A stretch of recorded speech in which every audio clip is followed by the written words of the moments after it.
artinya kalau sudah ada tim apa itu tim yang tanah tadi? Tim pemberantasan mafia tanah. Tim sudah ada ya di. Sudah nah, ada. Artinya Kantor Kejaksaan Negeri Jombang yang lama ini akan saya usulkan menjadi museum. museum, ya.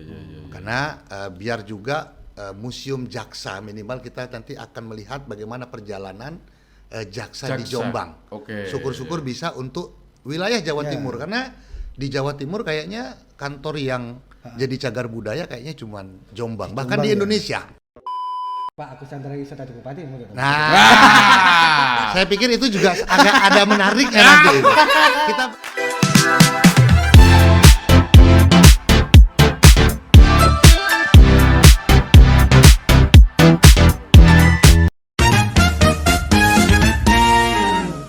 Assalamualaikum warahmatullahi wabarakatuh. Ketemu lagi dengan kita di podcast Rasan-Rasan Ruang Jurnalis IJTI bersama saya Syafiq Manaf. Saya Adi Lontong.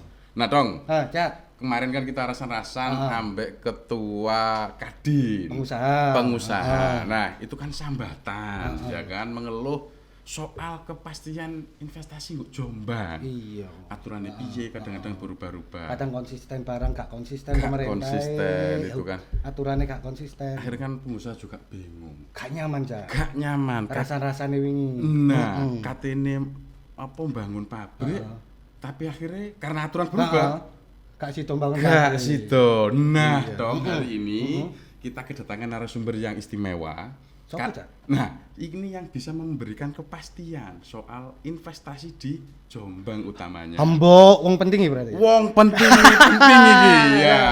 Langsung saja dong kita sambut Bapak Agus Chandra. Selamat siang Pak Kacari. selamat siang Mas Syafi, Siap. selamat siang Mas Adi Lontong, Selamat siang. dan seluruh konco rasan-rasan di seluruh Jombang dan Indonesia. Oke. Nah, ini kita sudah Kepala Kejaksaan Negeri Jombang ini dong. Nah, sebelum kita bahas nih soal investasi, soal kepastian hukum mungkin. Nah, wonge mari ulang tahun.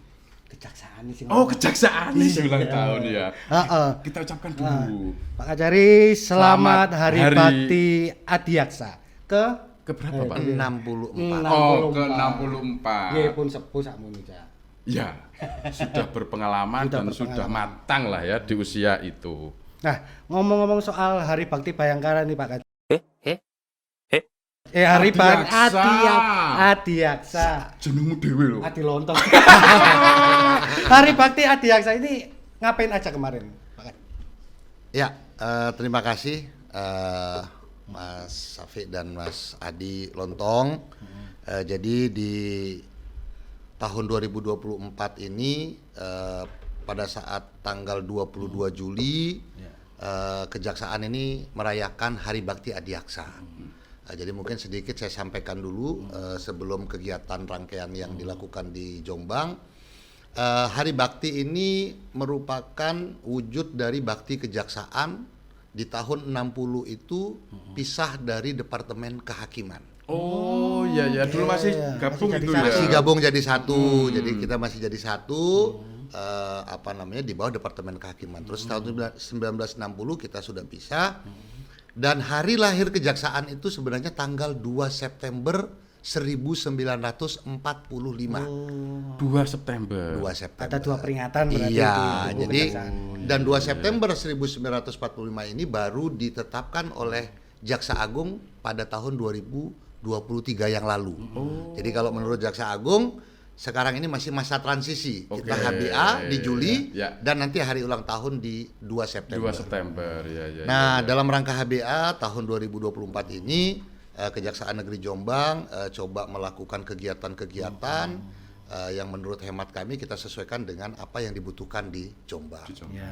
Salah satunya tentu saja kita bicara tentang melakukan kegiatan bakti sosial, mulai dari donor darah, ya, kemudian menyambangi panti asuhan, kemudian ada panti jompo, ya, terus kemudian yang tak boleh juga kita lupakan adalah anjang sana kepada purnawirawan kejaksaan, pensiunan kejaksaan. Nah, itu adalah bakti sosialnya. Kemudian yang tidak kalah penting, kami juga melakukan ada 3 fokus grup diskusi. FGD. FGD.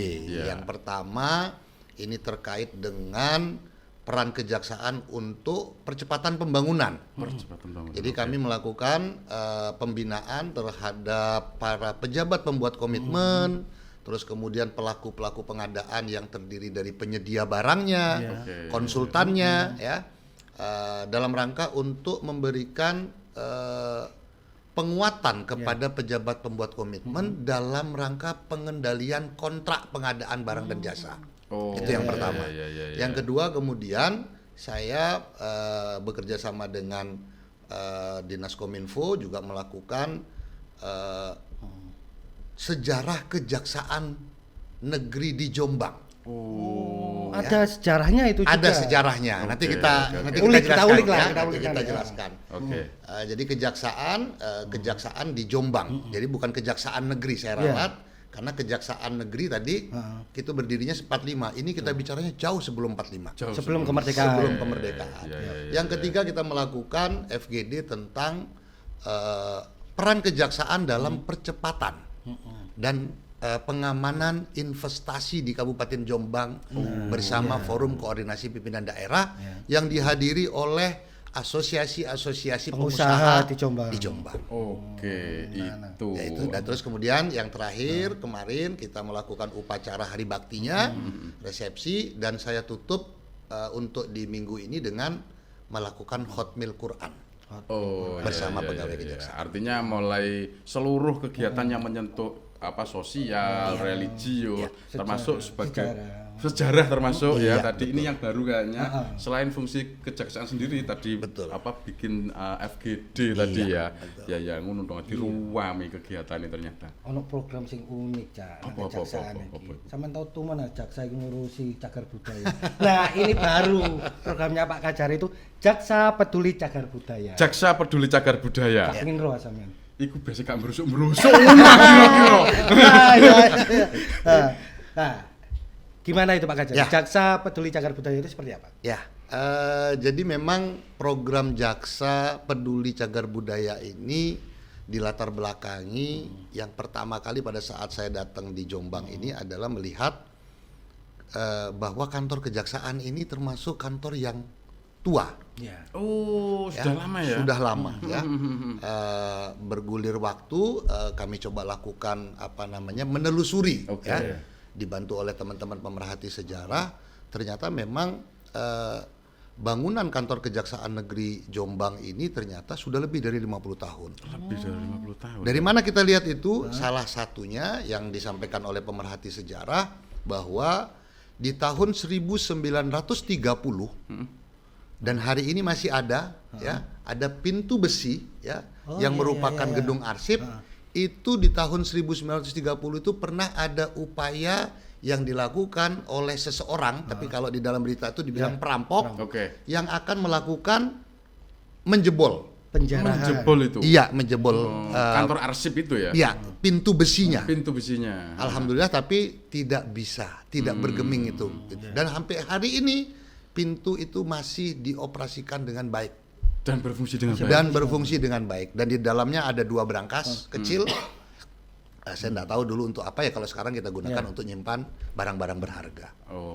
Dan yang lebih menarik lagi ini untuk teman-teman warga Jombang ya. Setelah kami menelusuri ternyata Bupati pertama Raden RAA Surodiningrat. Ya. Itu merupakan jaksa. Berarti Bupati Jombang pertama. Iya, itu jaksa loh. Jadi karir beliau di kantor jaksa pada waktu itu mulai dari juru tulis.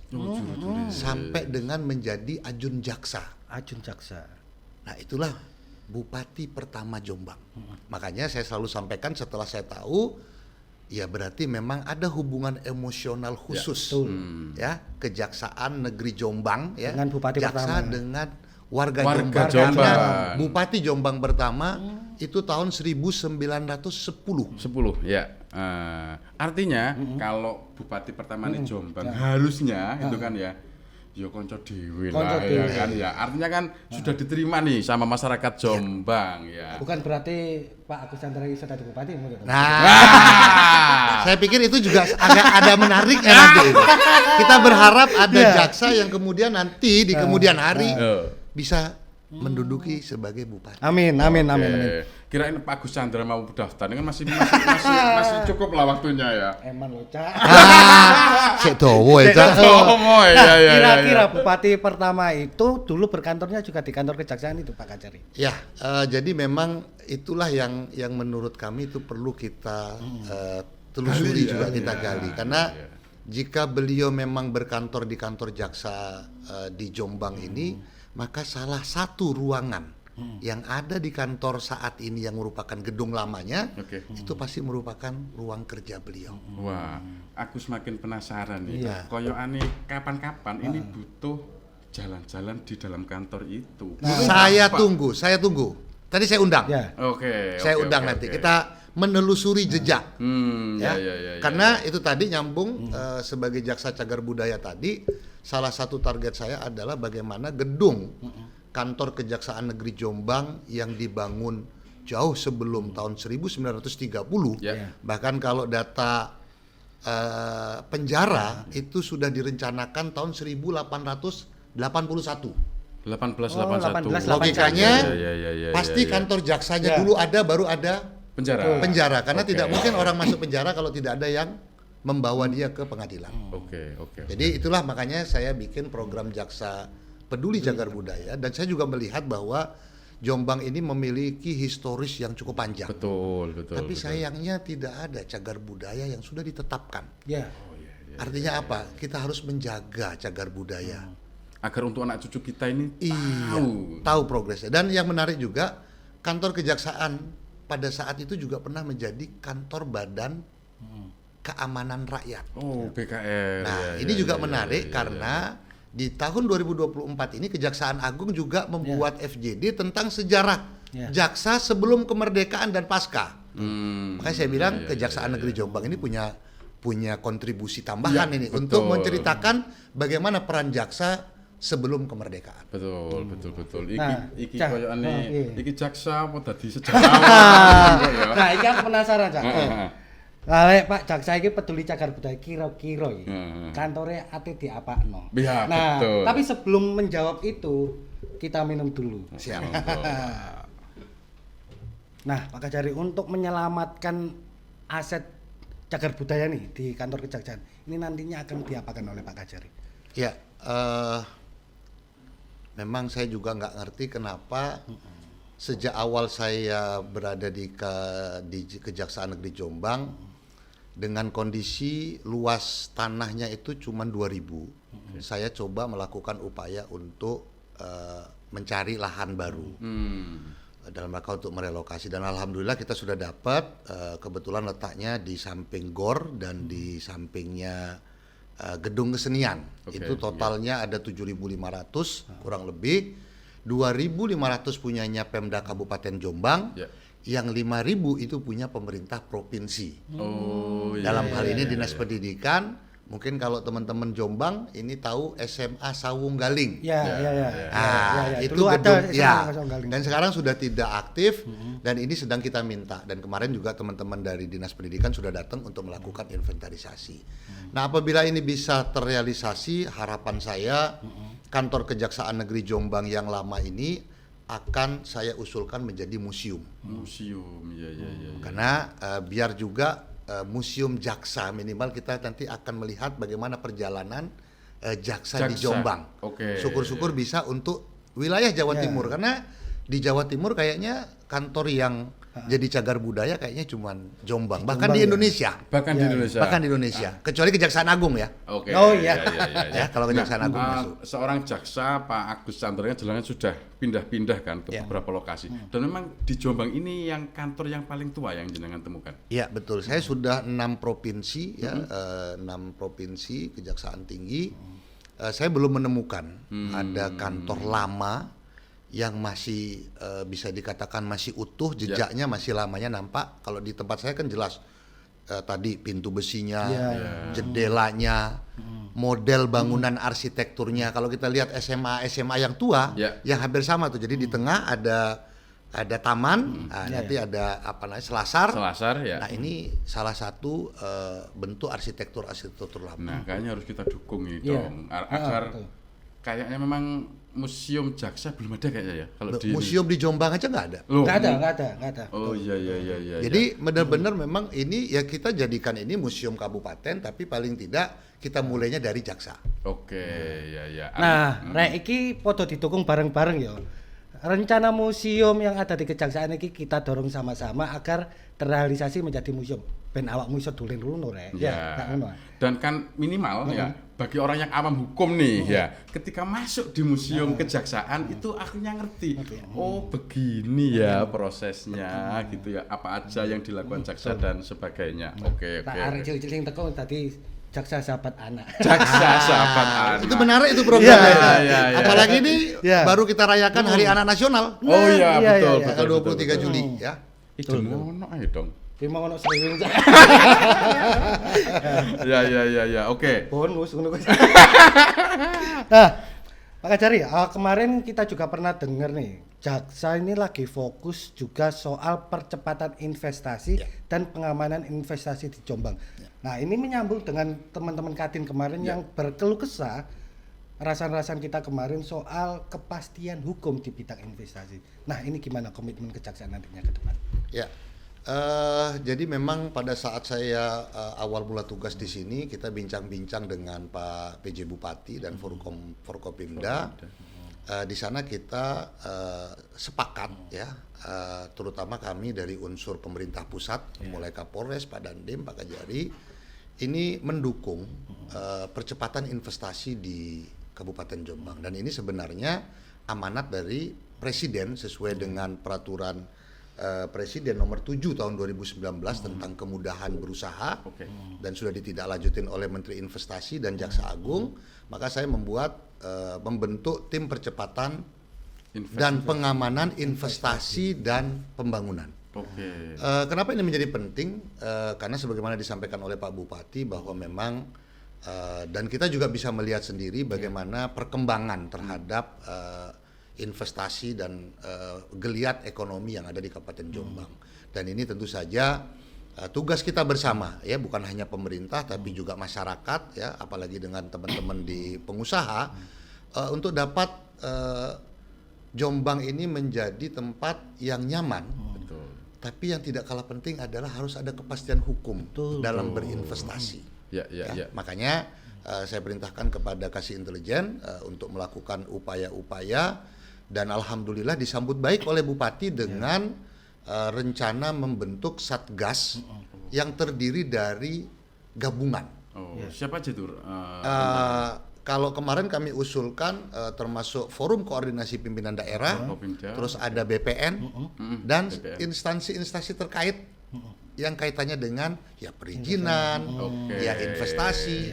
Karena memang seperti tadi disampaikan dan saya mengikuti rasan-rasan dengan Kadin, memang salah satu isu yang menarik yang disampaikan itu adalah perizinan. Dan ini menurut saya kalau misalnya memang Satgas itu sudah terbentuk, saya akan memasukkan ini menjadi program jangka pendek. Jadi bagaimana memastikan perizinan itu syaratnya jelas, syarat umumnya jelas, syarat khususnya jelas, waktunya jelas, biaya yang menjadi penerimaan daerahnya pun juga harus jelas. Sehingga bagi teman-teman calon investor ini menjadi merasa ada kepastian hukum pada saat melakukan proses perizinan di Kabupaten Jombang. Nah, terkadang kan seperti ini Pak Kajari, ketika investor datang nih mau ngurus perizinan di Jombang sudah ada MPP nih, Mall Pelayanan Publik. Ketika dia datang itu seolah-olah di situ hanya loket, tapi siapa yang bisa memberikan jaminan bahwa dokumen saya ini tuntas dan bisa keluar izin? Itu yang biasanya menjadi pertanyaan besar Pak Kajari. Ya, jadi memang itu salah satu target kami di tim percepatan ini adalah kita harus sudah transparan. Ya, Pemda karena memang yang mengeluarkan perizinan adalah pemerintah, dia harus bisa membuat informasi yang cukup jelas. Oke, ya. Tadi saya bilang syaratnya apa, mengurus izin ini syaratnya ABCD. Ya. Ini sudah lengkap berapa lama? Oke. Ya, Berapa ya. penerimaan daerah apabila memang ada sebagaimana diatur di dalam peraturan. Artinya umpamanya saya sebagai pengusaha ketika masuk di kantor perizinan umpamanya atau di MPP gitu ya. Itu sudah terlihat. Oh, saya mau mengurus izin mendirikan pabrik nih. Oh, ngurus izin A 7 hari, izin B 12 hari. Artinya saya juga bisa bersiap-siap lah ya. Dan mengkalkulasi. Betul. Karena itu tadi orang sudah punya niat tapi karena dipersulit ya mundur. Oke, ya. Dan mungkin nanti setelah Satgas itu terbentuk, selanjutnya saya akan membentuk desinvestasi di kantor Kejaksaan Negeri. Itu seperti apa desinvestasi itu, Pak? Jadi harapan kita nanti karena sudah ada Satgas tadi itu, kita akan ngeling. Jadi informasi-informasi yang dibutuhkan para pengusaha itu bisa juga diakses di kantor kejaksaan, di kantor Pemda dengan MPP-nya atau di instansi lain. Jadi ketika mereka mendapatkan hambatan, problem, mereka bisa langsung menyampaikan dan kami yang terdepan akan melakukan perbaikan-perbaikan. Atau termasuk juga pendampingan Dan terakhir penindakan. Oke, jika ditemukan ada beberapa hal yang menyimpang pas gitu ya. Kayak sing wingi rasa-rasane kan nang Jombang iki akeh mafia tanah. Itu investor yang berbicara. Itu nanti seperti apa komitmennya? Ya, jadi sama halnya kami juga sudah punya tim pemberantasan mafia tanah. Dan kita juga sedang menangani satu masalah yang terkait dengan masalah tanah. Belum sampai kepada mafia, tapi tadi masalah tanah. Memang ternyata setelah kita masuk, memang ada informasi-informasi yang tidak cukup jelas, yang mengakibatkan investor ini kayak merasa kayak ketipu jadinya. Nah, ini menurut saya ini tidak boleh lagi terjadi. Oke.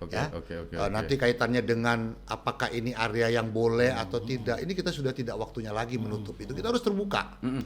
Karena yang kita pikirkan itu adalah efek dari domino dari investasi yang akan dilakukan. Bagaimana kita tingkatkan ekonomi daerah Kabupaten Jombang ini. Artinya kalau sudah ada tim yang tanah tadi. Tim pemberantasan mafia tanah. Tim sudah ada ya Sudah ada. Artinya ini untuk para pengusaha nih yang memang berencana untuk melakukan investasi di Jombang bisa ke kejaksaan untuk sangat bisa. Kami terbuka untuk mendapatkan informasi dan alhamdulillah ini juga kita sudah kedatangan teman-teman dari pengusaha Wonosalam. Yang menurut saya sebagai pendatang di sini itu memiliki potensial untuk perekonomian di sana. Dan lagi-lagi ya masalahnya tanah juga. Begitu ya. Apa masalahnya? Ternyata di Wonosalam ini belum ada penetapan rencana detail tata ruang. Jadi bagaimana mungkin kita berharap mengundang teman-teman investor, padahal ketika datang di situ dia belum tahu saya boleh bangun di mana, di sini harus bangun apa. Kemudian dengan kolaborasi dengan Pemda, jadi menurut pemerintah daerah Kabupaten Jombang rencana penyusunan RDTR itu di 2026.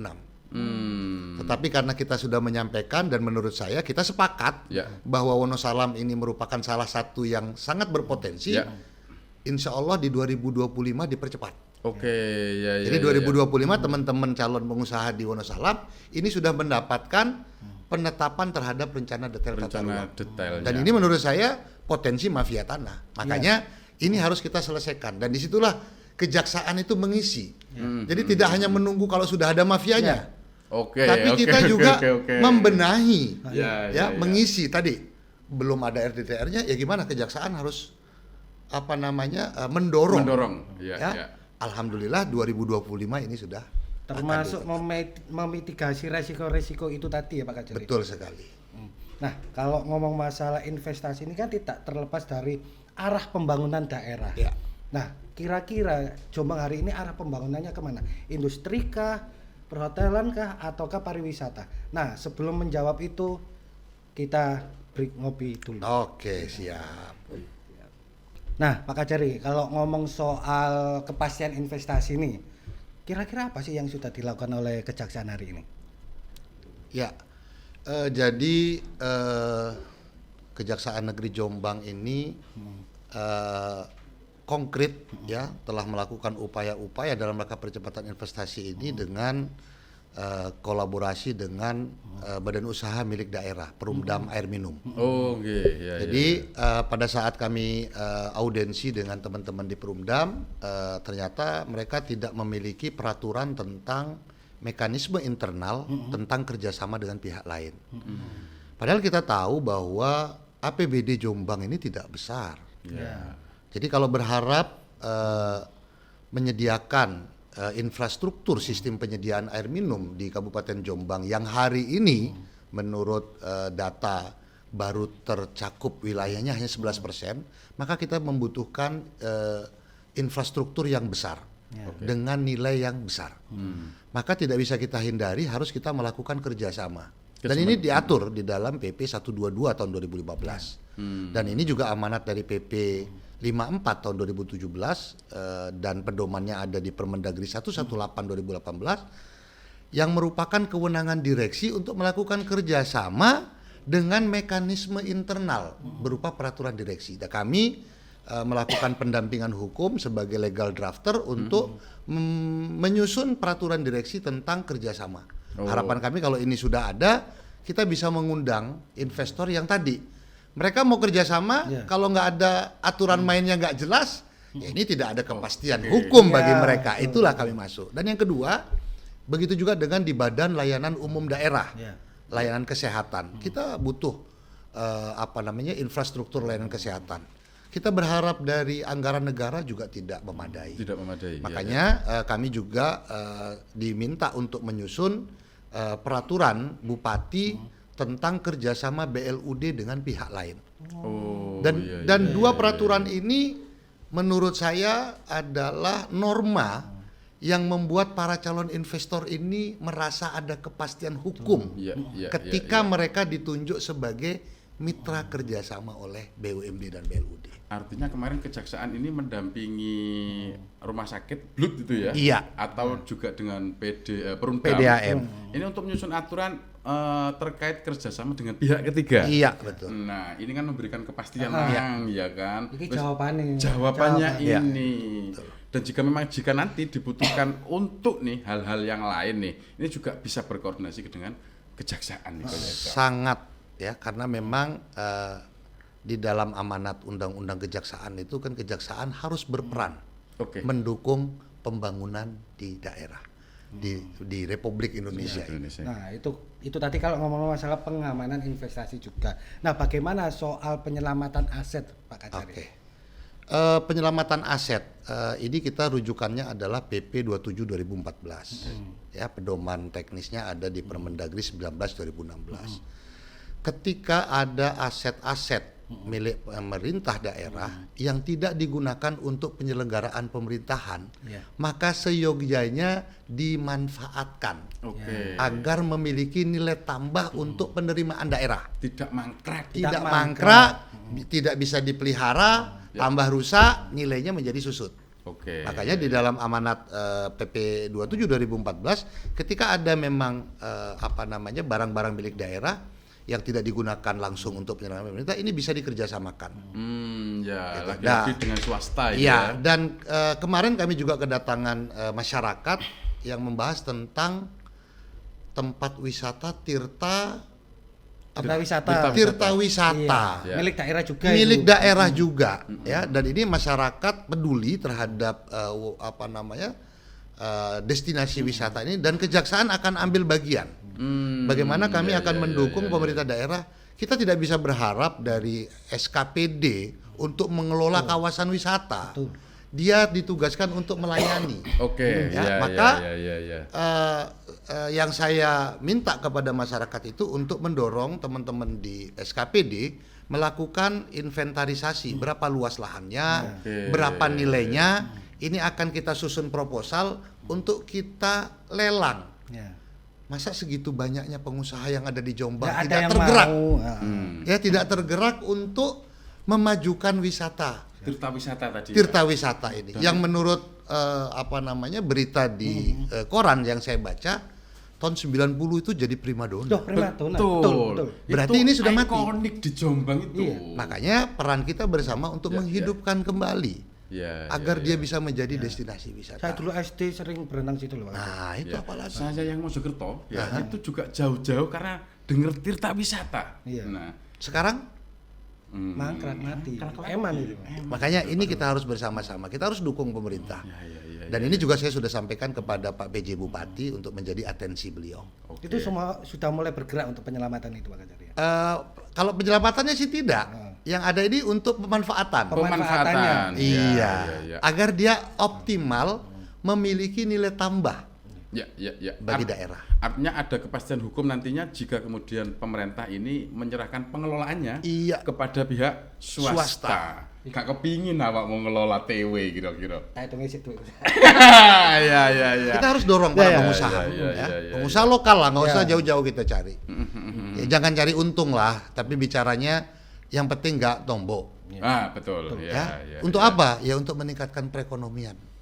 Karena dari satu wisata pasti juga akan multi efek. Multi-efeknya Tapi luar kan sebelum biasa. ke situ kan pemerintah juga harus menawarkan kenyamanannya Pak Kajari. Siap, itulah tugas kami. Ya, memberikan kepastian hukum dan keamanan ketika teman-teman pengusaha itu akan melakukan investasi di Kabupaten Jombang. Agar datang secara nyaman. Iya. Nah, untuk ke depan nih Pak Kajari, harapan Pak Kajari terkait investasi dan pembangunan di Jombang ini apa Pak Kajari? Harapan Pak Kajari dan pesannya apa? Monggo di kamera sih. Ya, jadi sebagai penegak hukum kami memang merasa penting untuk mengambil bagian memerankan diri untuk memberikan kepastian hukum. Dan tentu saja kejaksaan tidak bisa sendiri pemerintah daerah unsur pemerintah pusat yang ada di daerah dan tentu saja masyarakat di Kabupaten Jombang kita semua memiliki peran dan bagian masing-masing untuk bagaimana meningkatkan investasi dan pembangunan di Kabupaten Jombang ini yang pada gilirannya akan meningkatkan perekonomian bagi masyarakat di Jombang. Dan yang menurut saya menarik adalah ikon kota santri ini merupakan tematik yang tidak dimiliki banyak kota. Ataupun kabupaten. Maka kita tidak bisa menghilangkan itu, tapi juga tidak berarti perekonomian di Kabupaten Jombang ini tidak bisa meningkat. Itu. Nah, itu tadi teman-teman konco rasan-rasan. Informasi yang disampaikan oleh Pak Kajari semoga menjadi manfaat dan membawa barokah pada masyarakat Jombang. Nah, untuk menutup rasan-rasan kali ini dengan Pak Kajari ada satu pantun dari teman-teman. Oke. Sate kampret warung Jula Juli. Pangan bareng Mat Kasan. Kenal Mat Kasan Gak kenal ya? Gak kenal no. Okay. Sate kampret warung Jula Juli dipangan bareng Mat Kasan. Here ojo lali dukung terus rasan. Matur nuwun Pak Kajari. Wassalamualaikum warahmatullahi wabarakatuh.